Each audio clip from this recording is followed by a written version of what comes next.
Praise the lord. પ્રભુ ઈસુના નામમાં આપ સર્વને પ્રેમી સલામ. પ્રભુના વચનોમાંથી શીખવા માગીએ છીએ. નેહેમિયાનું પુસ્તક, તેનો 7મો અધ્યાય, 1 અને 2 કલમ. ત્યાં લખવામાં આવ્યું છે, હવે કોટ બંધાઈ રહ્યો, મેં દરવાજા ઊભા કર્યા, ને દ્વારપાળો તથા ગવૈયાઓ તથા લેવીઓની નિમણૂક કરવામાં આવી. મેં યરૂશલેમને મારા ભાઈ હનાનીના તથા કિલ્લાના અમલદાર હનાન્યાના હવાલામાં સોંપ્યું, કેમ કે તે માણસ વિશ્વાસપાત્ર તથા બીજાઓ કરતાં દેવથી વિશેષ બિનારો હતો. બાઇબલમાં પ્રખ્યાત બિલ્ડર હોય તો એ નેહેમિયા છે.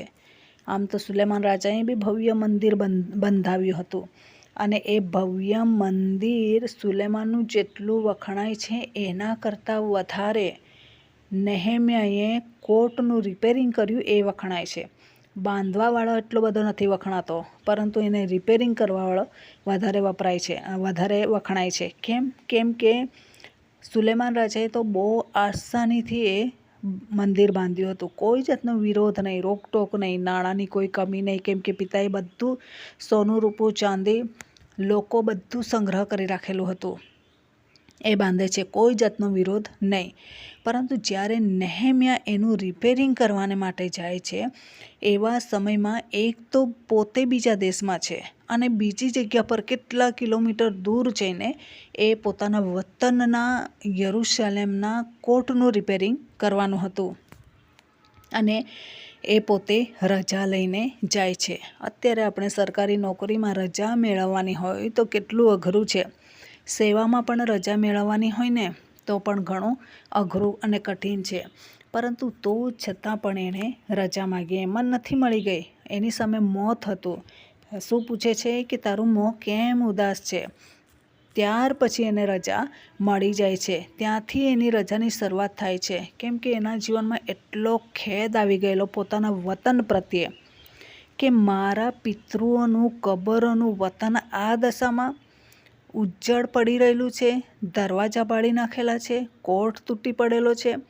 હવે એને રક્ષણ કેવી રીતના મળશે? હું ભલે મહેલમાં રહું છું, પરંતુ અહીંયા સુરક્ષિત છું, પરંતુ ત્યાં મારા લોકો સુરક્ષિત નથી. અને એણે ત્યાં શરૂઆત કરી. શું કીધું કે મારા પિતૃઓનું વતન આવી દશામાં છે, તો હું કેવી રીતના ખુશમાં રહી શકું? રાજાની પાસે આ સવાલ કરે છે. અને બીજા પણ પાત્રવાહક હશે, શું હશે નહીં ખબર, પરંતુ એમને રજા મળી ગઈ. જ્યારે પ્રભુના વતન પ્રત્યે, પ્રભુના મંદિર પ્રત્યે, પ્રભુના ભવન પ્રત્યે, પ્રભુના લોકો પ્રત્યે, પ્રભુની જમીન પ્રત્યે અને પ્રભુના કાર્ય પ્રત્યે જ્યારે આપણને લગન હોય છે, ધૂન હોય છે, ત્યારે જ્યાં રજા નહીં મળતી હોય ત્યાં પણ મળે છે. કોણ અપાવે છે? સર્વશક્તિમાન ઈશ્વર અપાવે છે. પણ જેમને મન જ નથી તે બહાના કાઢશે. અમે તેવી સંસ્થાઓમાં કામ કરીએ છીએ, અમે તેવી સરકારી જોબ કરીએ છીએ કે જેમાં રજા જ નથી મળતી, પરંતુ તમને કેવું મન જ નથી તો પછી ક્યાંથી મળવાનું છે?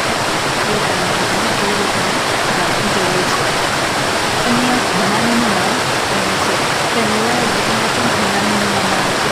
મેસેજ લઈને ચલાવનારા પણ હનાનીને પણ હશે કે મારા પિતૃઓનું મતલબ આ ગુનો છે, પણ એની પાસે કોઈ ખાસિયત હતી નહીં કે પોતે બાંધી શકે.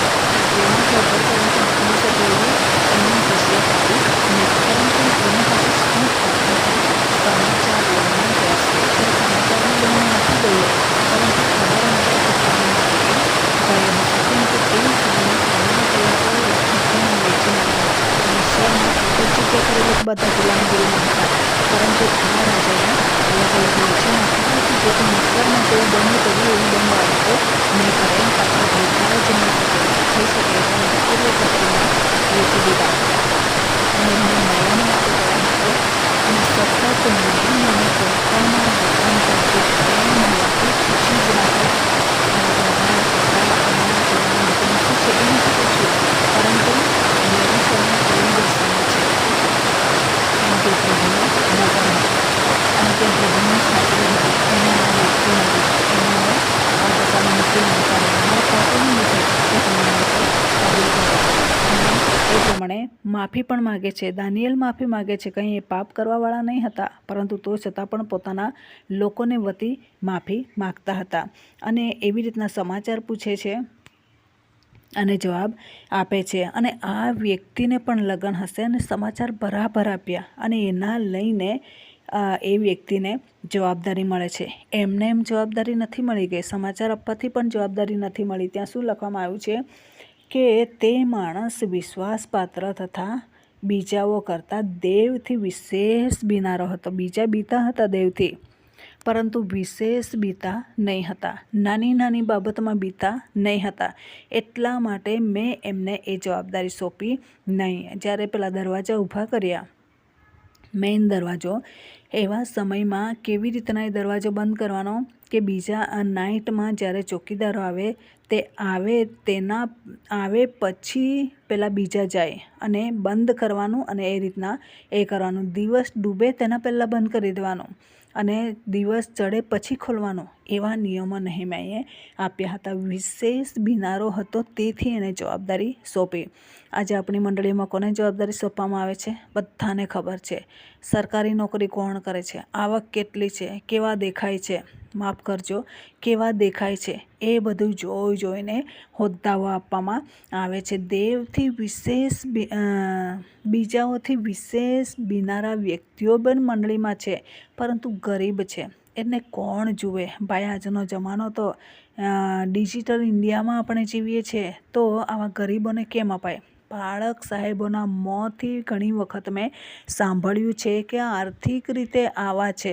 કોઈક મારફતે મેં સાંભળ્યું છે કે આર્થિક રીતે આ સદ્ધર છે, એને મૂકી દો, ભલે પાપમાં જીવતા હોય. એમને આ જવાબદારી સોંપી દો કે જેથી નાણાંનો પ્રશ્ન આવે ને તો બિંદાસથી જીવ્યા કરો. ફાફા નહીં મારવા પડે. પણ મૂર્ખાઓ કેમ બની જતા હશે કે પ્રભુ સર્વશક્તિમાન પ્રભુ છે, આકાશ પૃથ્વીનો ધણી છે, એ તમને નાણાં નહીં આપશે? જમીન એમની છે, જહાજ બધું જ એમનું છે, તો એ કેમ નહીં આપશે? પરંતુ આપણે એવું શોધીએ છીએ અને આજની દશા મંડળીની કેમ આવી થયેલી છે ખખડેલ? આવા લોકો આવેલા છે, પાપી લોકો આવી ગયેલા છે અને આવા લોભી લોકો આવી ગયેલા છે. પોતાનો મહિમા શોધવાવાળા લોકો હોદ્દા પર છે. એટલા માટે આજે મંડળી આ પ્રમાણે છે. બાકી દેવથી બીનારા લોકો જ આવા હોદ્દા પર હોય તો એ મંડળીને બરાબર લઈ જશે. પણ કોઈને નથી ગમતું. પૈસાવાળા લોકો જ ગમે, સરકારી નોકરીવાળા જ ગમે અને એ લોકોને બોલબાલા હોય છે. એક ચર્ચમાં કહેવામાં આવ્યું કે જો મંડળીમાં કંઈક સુધારો વધારો બોલવાનું હોય ને તો એકવાર ટીચર બનવું પડે, ત્યાર પછી આપણને બોલવાનો ચાન્સ મળશે. આમ આદમીને બોલવાના માટે ચાન્સ નથી. પ્રભુ આવી મંડળીઓ જોઈને ખુશ થતા હશે અને આવી મંડળી હોય તો કેવી રીતના ઉન્નતિ પામશે? આપણાથી સુધારો કરીએ અને પ્રયત્ન કરીએ તો આ વચન પ્રમાણે જીવન જીવવા પ્રભુ સહાય કરે. વચનનો આશીર્વાદ પ્રભુ આપણને સર્વને પૂરો પાડે. આમેન.